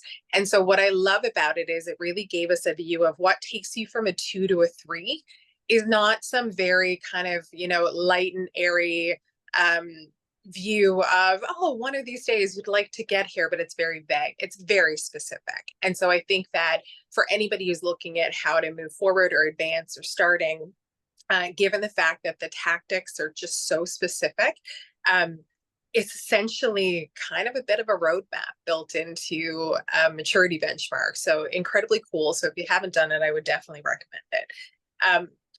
When we think about just some of the learnings that we've gone through over the last little bit, you talked a little bit about procurement. I sit in the procurement organization. I really love that. Being able to have sustainable procurement sitting within the procurement organization has been extremely helpful. And so, you know, as we've been kicking off some of our work, there's really two things that we've had to tackle a lot. Number one is really being able to, and we've talked about it today, upskill and train our folks within the internal space. And then secondly, it's how do we approach that supplier engagement? When I talk about the first piece, I'm going to say procurement professionals have a million things that they are trying to consider in the contract and RFP process in the run of a day. And so when I think about how we needed to get at those folks, there are two things that we've really been focused on. Number one is procurement. This may not be a popular opinion, is not necessarily considered a very sexy field of work. And how dare you suggest such a thing? As if sustainability is. But there is something about creating a culture when you're starting within your organization, creating a culture within procurement where you actually work first to inspire and engage them and let them know that they can change the world. Procurement professionals, we're aching to hear that they can make a real difference. The issue is really that they don't know how. So I think that first setting the stage of creating this culture where you can bring people in has been great. I've actually had meetings with individuals in procurement who are now wondering if they can do literally free work off the side of their desk to get more involved in the sustainable procurement side because they're so excited about the potential and possibilities. So there is a group out there that really wants to get started. Now, how they get started and whether they can balance it in the run of their day, that's a whole other thing. The change management and training on this stuff is complicated. As much as you're all professionals, and I'm going to not call myself one yet because we're fairly new, I would say there's a lot to know. And when you think about what your people need to know in procurement, they need to start at a point where they're comfortable. And quite frankly, this whole conversation feels so intimidating right now. They don't know how, nor do they have the capacity to process it, nor do they have the systems and ability to really implement it in the way that they should. So you have to start small and you have to keep it simple. And you have to go back to concepts that might feel incredibly basic to you, but are not basic to these professionals because it's not necessarily about their capability. They're smart. It's about the fact that they have a million things they need to consider in the run of a contract and supplier engagement process. And this is just one of them. So you really just have to look at how do you equip them with digestible information, but then also give them the safety net. And so for us, it was really about saying, we would love to give them tools. We're actually immature to the point where we're actually coming to lean in and hold hands and join the supplier conversations quite a bit along the way because they're scared. In some cases, they're like, I don't know how to have this. I don't know how to put the pressure on them to disclose. I don't even know how to explain what scope 3 is. And so we've really built our last couple of years around saying, like, we are there as your support. We're there as your center of excellence. We're going to join those conversations. We're going to get you the information you need to feel confident you can have an initial conversation, but we're going to be there to catch you. And so that was a learning for us. In the beginning, we're like, no, we're going to give you all this great stuff and you're going to go and you're going to do it. And then we realized that people just need more help. And so that's been really important with our procurement group. And then I love that Rebecca brought this up because this is definitely my part of my banker background, the idea of metrics. And so we've started with the inspire to engage and then but you're right. Everybody wants metrics, especially in the types of groups where you're used to having them. And so we built them very quickly. And so we built in our supplier performance dashboards very quickly, our performance measure, whether we're getting information from you. And it didn't have to be the end goal. it was more about, well, did we ask you to disclose your carbon emissions? Did you do that? Do you have a climate target? Is it science-based? Like, it can start in a very basic place, but the idea was just to embed metrics to get our procurement community used to the idea of seeing metrics associated with sustainability. And so just that piece of it has really been important for us. And then it's also then holding our suppliers accountable and being able to present metrics that they need to focus on. We actually have a heat map where we talk about the strength of their programs as a supplier. And every supplier wants to know how they move their own score from a 3 to a 5. And so it isn't necessarily a focus on the number. It's really more about just engaging them in the dialogue and being able to find more about them. And that's when we find some of these decarbonization opportunities, collaboration opportunities. It opens the door. So that's been kind of our focus in a lot of ways. Couple of challenges that we've had. I would say we went down the road of looking for platforms that would work and looking for solutions on calculations. And the environment is advancing so quickly that by the time we started with someone who was very established in being able to provide calculations and also have assurers come in and actually audit those results, by the time we got to the point where we needed them audited, the auditors weren't happy with the level that the providers were coming to the table with anymore. And so I think, one of the challenges that we definitely see is that while there's no consistent standards in place, which means you kind of just have to go, there's a lot of things are advancing so fast that what you did yesterday is not necessarily good enough tomorrow. And the vendors that you've engaged for those things and the people that you have doing those calculations and disclosures and how you do them can be changing so rapidly that there's an important need to keep up. And so that was definitely a challenge for us. It's just trying to keep it straight with who's got the better platforms, who can give insight into the black box that they have so that we can get auditors to come in and actually tell us that they know enough to be able to say, we're happy to stand behind what it is that you've produced. And then they use different sources. And so there's been a lot of just, I think, muddling through some of that stuff in terms of learning. So it's definitely continues to be a challenge for us. And then I think one of the other things that we had to learn along the way from a supplier standpoint, especially with the Canadian landscape, is that everybody is starting at such a different point that we had to very quickly target supplier engagement. So targeting supplier engagement for us was taking a look and going, there's a group of people who are like, we wouldn't even know where to start to be able to kind of have a climate target in place and be able to calculate our emissions.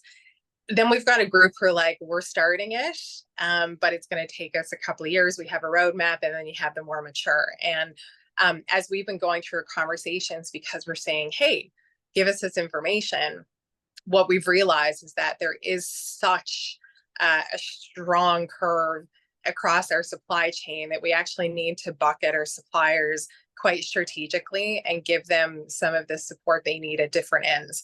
They're in the beginning, we're recommending consulting, or we're recommending partnerships on and webinars on how to just get started.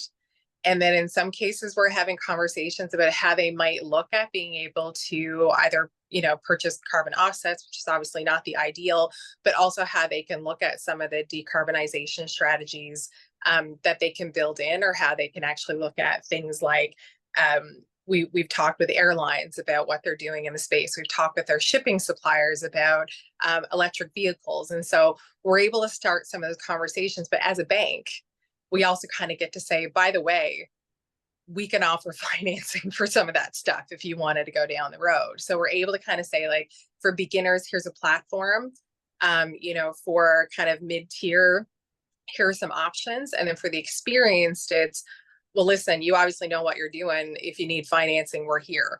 And so there's just that level of conversation, say, like, how do we get you to your goals, which will get us to ours? But we did realize that the blanket peanut butter approach was definitely not going to work. And so that's definitely been a place where we focused. So I would say, just in summary, it's just we've really taken those two areas. I think living within procurement has been a distinct advantage for us and has worked extremely well with us being able to move forward. And now it's really about sitting at the table for RFPs on the governance committees and being able to build some of these pieces into the contract work. And so just being able to be invited to those tables now is very different from 2 years ago when we were banging on the door and nobody would let us in. Now we're actually going, no, we need to have this person there. And so building that over the last couple of years has been kind of wonderful. So there's lots to do. But I think that there's no really wrong way to start. And so you kind of just have to jump in and learn your way through, which is what we've been doing. But very grateful, I think, back to the support from Proxima and the maturity benchmark. It's given us a category view. It's given us a roadmap. It's given us, a year-over-year assessment of where we are. And so that's been really, really helpful. Awesome. That was brilliant. If anyone's got any questions for Sri, please put your hand up, or any comments or thoughts as well. I do have an obvious one. So you're very openly kind of at the start of your journey. I think you've been at pains to emphasize to me that we're just at the beginning, but everyone's at the beginning. So who defines the beginning? The reality is I think you've done tremendously well. Maybe just a brief question then. So bearing in mind you are relatively early in your journey, or you believe you are, what's the one thing you think you would have done differently, or how would you have started differently? I think it's the assumptions. We're starting with assumptions in the beginning is probably what I would have done differently. We assumed that there was some working level of knowledge across the organization. We assumed that people don't need to be told why it is that this work is important. And we assumed that our suppliers were somewhere along that journey as well. And so I think the dangerous thing about the assumptions is that our initial plan had to be course corrected pretty quickly to take into consideration just that tailoring and that customization. And I think that was probably the one thing that I will say we would have done differently, although we did correct it very, very quickly. So I feel good about where things have gone. And then I think it's, the other thing that I think if I were to look back and do differently, would be to make sure that you've got your leaders do not underestimate the power of tone from the top. When you look at the procurement professionals and you look at your CPOs, in a lot of cases, depending on how new this is, I think in North America, possibly a little bit more so, your teams need training. Your CPOs do too. They're looking to you to be able to tell them what's important. You're the credible expert. And so for us, I think one thing that I would have made sure happened right from the beginning was that Andrew was just as embedded and as knowledgeable right from the get-go. I think we were able to work through that over the first little bit. There's a care that he had from the very beginning to want to do the work, but don't leave your executives out of the training, is what I would say. Your executives need the training as much as your working professionals do in order to be able to drive this forward. Completely agree. Awesome. Well, I'm really excited to hear you from Chicago. I hope you've held something back, because I love for that and I wanted to hear more. So I'm really looking forward to seeing you in Chicago. And I will come back to you with one last question for all of you, because again, I've got a question for the North Americans. So overall, so we thought we'd leave the person with the $700 billion supply chain to last. So Katie, are you there? Can you give us an introduction to what you guys have been doing in the US federal government? That's how we refer to you. Yes, can you hear me? We can, yeah. Okay. Hi, everyone. So excited to be joining you today. I'm Katie Newhouse, and I'm part of the White House Council on Environmental Quality's Office of the Chief Sustainability Officer team. Wow. And we operate like a central sustainability team for the U.S. government. And our leader, the Chief Sustainability Officer for the U.S. government, Andrew Mayock, will be joining all of you in Chicago later this month. And I'm the Director of Sustainable Operations and Supply Chain, and lead the U.S. government Scope 3 work, as well as our net zero emissions procurement work streams. And we are looking forward to having Andrew join you and share more details. But I was just going to give kind of a couple, share some things in terms of what we've been doing, some progress we've made, and our plan for the future. So I think I'll just start by saying that The US government did start on kind of a new Scope 3 journey in 2022, but the US government has been doing Scope 3 for a while now. So from 2009 to 2016, the US government did report on several Scope 3 categories. Those were business travel, employee commuting, solid waste disposal, contracted waste management, and transmission and distribution losses. Each agency calculated their own Scope 3 emissions across those categories using a standardized set of tools, and each agency had a Scope 3 target. Most of that work at that time was around employee commuting and business travel. There was also like a whole lengthy guidance document that was published first in 2010 and then updated in 2012 and 2016. That was called the Federal Greenhouse Gas Accounting and Reporting Guidance. And then we took a pause on the Scope 3 work, started again in 2022. So as part of implementing the US government's federal sustainability plan, which was released the same day as a new executive order, number 14057, we decided to step back and use the GHG protocol's Scope 3 guidance and do a 15 category assessment. And that's been what the process I've been collaborating on with a few key agencies. So GSA, and then some of the key agencies in terms of spend and emissions, which, happy to share a little bit more on that. But as you all probably can guess, the big category of emissions that we hadn't reported before are supply chain emissions. With $700 billion in purchases in goods and services, the supply chain emissions from all of that spend is very large.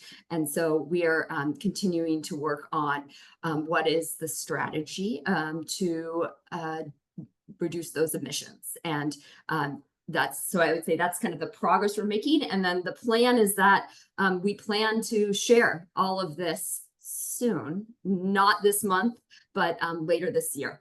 And so we're getting ready to start to share that more broadly and with the public.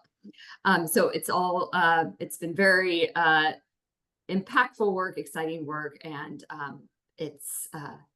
and many of the findings we've come to through our work are things that many of you shared on this call today.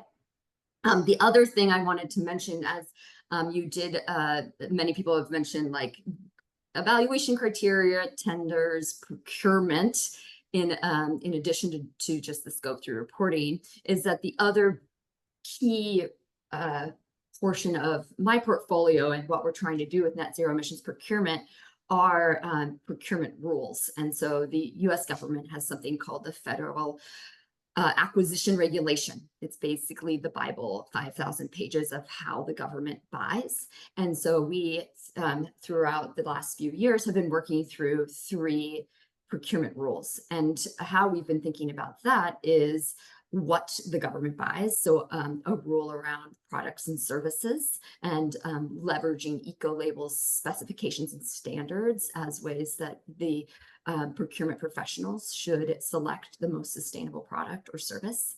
And then also a rule on who the government buys from. And that's the proposed rule around federal suppliers being required to disclose their emissions, climate risks, and set science-based targets. And finally, a third rule around how the government buys and starting to integrate climate sustainability into procurement processes. And so I think that's kind of how we're thinking about embedding all of this in procurement. So that is what I was going to mention for now. Andrew will be sharing more details, as I mentioned, and I'll pass it back to you, Oliver.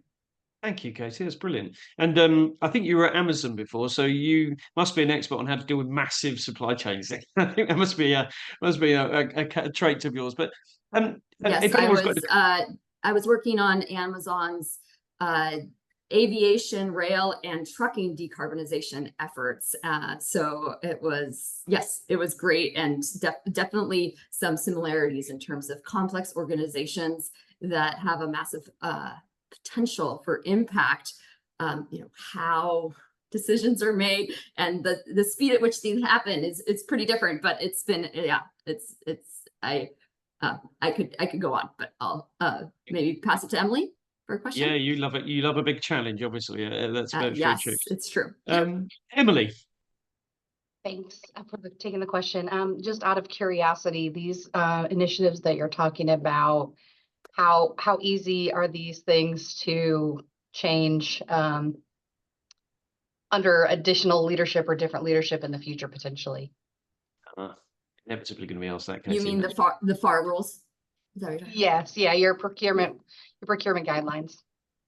Yeah, so the FAR, the Federal Acquisition Regulation, is a regulation, and so there's like in my opinion, a very lengthy process. So there's often an advance notice of proposed rulemaking, then there's the proposed rulemaking, and then that becomes a final rulemaking. So any changes to the FAR have to go through that process. So I think it's a lengthy process to go in, a lengthy process to have things. Every change to the FAR goes through that process and takes quite a while. Like 18 to 24 months is kind of the more or less the time frame. That's where bureaucracy can be a positive rather than negative sometimes. That's maybe good. Yeah. Chris. Can I hear you, Chris? You're muted. That's all right. Alessandro, we'll come to you and then we'll come to you, Chris. You're back now. Go on. Yeah, I'm here. So I was just saying thank you very much for very interesting statements there, Katie. You were saying that your suppliers need to submit their emissions and their risks when you're doing tenders. How do you score that into your evaluation, or you know, what impact does their emissions have on your final decision? Yeah, so from currently today in SAM.gov, which is the U.S. government systems for award management, where a supplier goes in and kind of registers in order to do business with the government, there is a set of questions that says, do you disclose your GHGs? If so, where? And do you have a reduction target? If so, where? And so that's kind of what exists today. And then another aspect of this is that GSA does a CDP supply chain program. And so that is targeted more or less on the top 200 government suppliers. And then there's some others that they've added in there who happen to be large suppliers from other agencies. So when you look at the agency level, not just the government, we've added some in there. And there is a GSA federal supplier scorecard where you can see how those top suppliers are doing in terms of the various metrics. So that's really how it's more of that government-wide scorecard today. The third FAR case that I mentioned, that is going to be getting into that evaluation criteria component of it, but not the details will be shared when the proposed rule is released later this year. Excellent. And Chris is a key part of our carbon pricing for procurement work stream. So hence the questions there. You can imagine if you got the whole US government to do it. I've got the methodology. What an amazing thing that would be. Long way to go before that happens. But thanks. Alessandro. Hi, Katie. First of all, important initiatives, what you're driving. And my question was, how do you go about the topic of having standard and level play field in emission data? So if you need to choose one supplier rather than the other, you may be willing to compare. Of course, you have to compare one against the other, and you want to ensure that the data provided are calculated in the same manner. How do you approach this from public procurement in the US? Yeah. The US government has a long history of leveraging specifications and standards and other third-party systems. So there's something called the Technology Transfer Act that basically directs the US government to not develop government-specific standards, but to instead leverage third-party or international standards. And so I think first, like yes to standards. And then, so in the FAR, in the proposed rules and the final rules, you'll see references to standards. And then you would, so that there would be some like government-wide standards that will be, sorry, not government-specific standards, but standards mentioned in the Federal Acquisition Regulation. And then as in addition, there are opportunities in the request for proposals and how the different agencies and the different procurement teams set up their procurement processes to reference what standards are going to be used there. I know of one example, it's pretty old, but back in 2012, for a shipping contract, there was a procurement done by the General Services Administration where they asked various shipping suppliers to submit data on like per package carbon. And so they kind of in the procurement itself set up the way that they wanted their suppliers to submit the data in order to do the evaluation. So I do think there's a little bit of government wide and a little bit of context specific elements. So it will be part of the documents to say that Exactly. that will be released. Exactly. So, okay. Yeah. Thank you very much. Yes. Katie, thanks so much for stepping in for Andrew as well, and welcome to your first meeting. I hope you found it useful. Anyway, we're delighted to be looking forward to meeting you and your colleagues in Chicago afterwards. I have one final question, which you're welcome. I have one final question, which I'll maybe you don't have to answer, but I'll go Becca first, then Cherie, then maybe Katie. So I spent a lot of time over in North America on sustainability and particularly decarbonisation, but increasingly so. So this year I'm over in North America a lot, not just in Chicago. I've just been in Miami. I'm going to Vermont in a couple of weeks.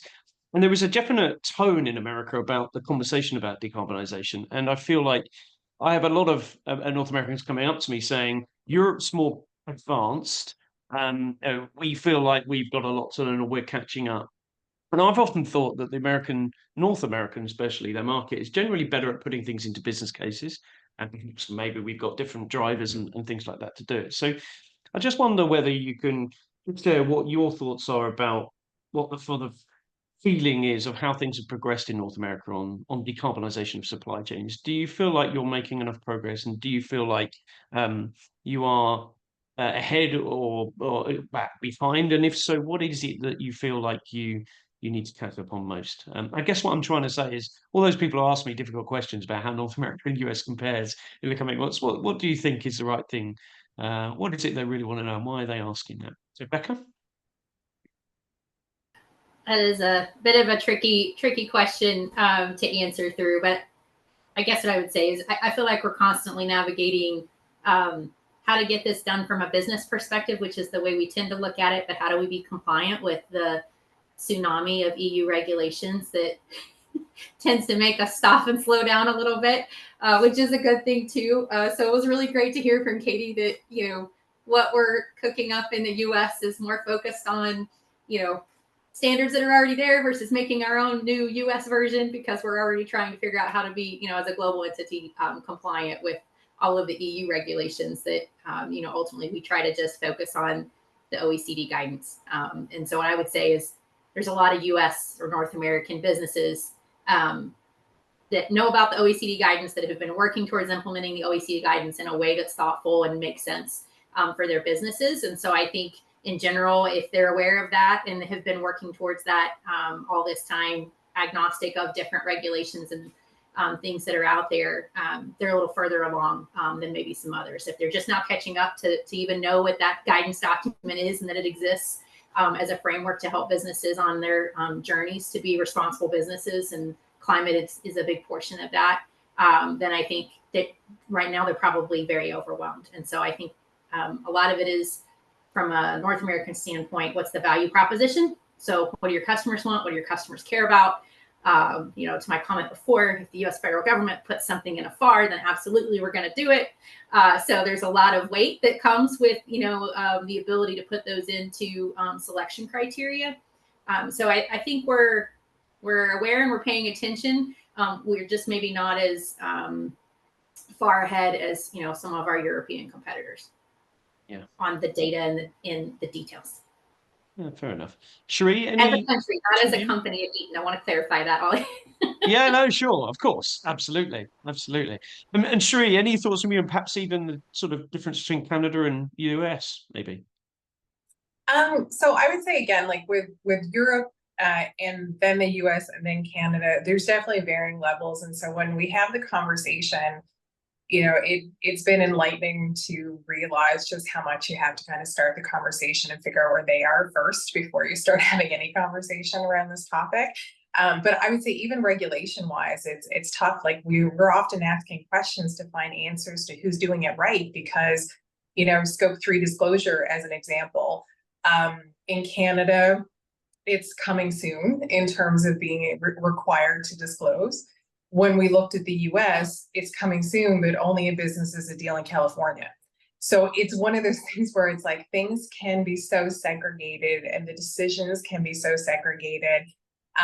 There's no kind of unifying body around some of it, that I think that, you know, Becca said it right, you know, overwhelmed is, I think, kind of a key word. So people are just looking, I think, to saying, well, Europe appears to have gotten their stuff together a lot earlier than us, so maybe they can save us from having to just navigate through all the complexities and figure it out a little faster. So I think it's more about how do we kind of get to the speed. And so as a business person, I'm often looking to be like, well, let's not reinvent the wheel. Let's look to people who've done it and see if we can learn from them. So it's actually one of the reasons I think it's brilliant that this group is set up, because we can, you know, we may be on the receiving end of the knowledge a little bit more at this point, but very grateful for that opportunity to be able to kind of learn from those that have been on the path before us. But I think that's where people kind of have those questions. I think we're in a good place. I think people want to do it. I think it's really just a question of the different regulations, the environment, the business case, the priorities, they're all coming in so many directions of how do you pick the one? And so they're looking for somebody else to say, you should just pick this one. So, you know, we're always looking for an easy answer. Yeah, that sounds great. Katie, one just final brief thought, maybe personal view on where you think North America is? Yeah, two thoughts. I think as the U.S. government, Biden administration is always wanting to lead by example, but also we start our work by looking at other leaders. So we have done a lot of looking across organizations all across the globe, as well as governments who are leading on scope 3. And so that was one thought. The other thought is that I would say one thing that's changed over the 2 years I've been on this team is the IRA passing. And so I do think that's changed the conversation a little bit, and the outlook on what it's going to take to decarbonize the U.S. government's grid, or not the U.S. government, the U.S. grid, and all of the other things that are needed in terms of a technology perspective. Yeah, the Inflation Reduction Act. Lovely. Katie, thanks so much. Sheree, thanks so much. Yes. Becca, thanks so much. There are men working in Scope 3 in North America, but we haven't seen any yet. But it's wonderful to see you all. Thanks so much for participating.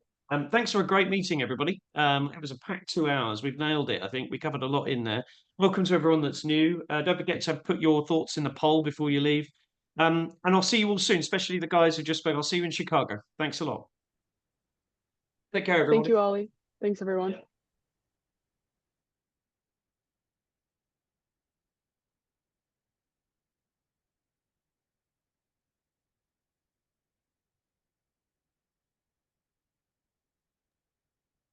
If anyone's got any questions, feel free to get in touch with me. If anyone will a recording out, the chat will be available for everyone to access.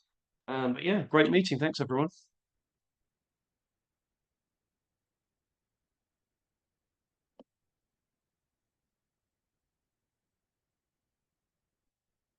If you're talking to me, Chris, I can't hear you. I'm double muted again. I don't know how this is There we happening. go. Double muted. God, Yeah, dear. on Zoom and on my headset. No, I was going to ask Katie about whether the U.S. government are likely to react to the CBAM, which is obviously that's going to be question. Yes. Yeah. I will get you an answer. Yeah. Are you? Yeah, I was good. Yeah. Okay. It's a good one. It's a very good question. It's a very interesting one, as governments all around the world are going to be losing money to the EU if they don't. Yeah. No, I don't think they will, given the state of legislative, tenure. It would be a big thing to implement in the last 6 months of a premiership. But yeah, Is a good point. That's a good point. Oh, I'll ask that question. I'll email that to the team. It'd be interesting to see the answer. I'll definitely ask it in Chicago, and I'll let you know what they say. Yeah. Anyway, thanks, Chris. Cool. Alrighty. Good to see you Thanks a again, lot. matey. Cheers, Take Ollie. care. Bye-bye. Bye-bye.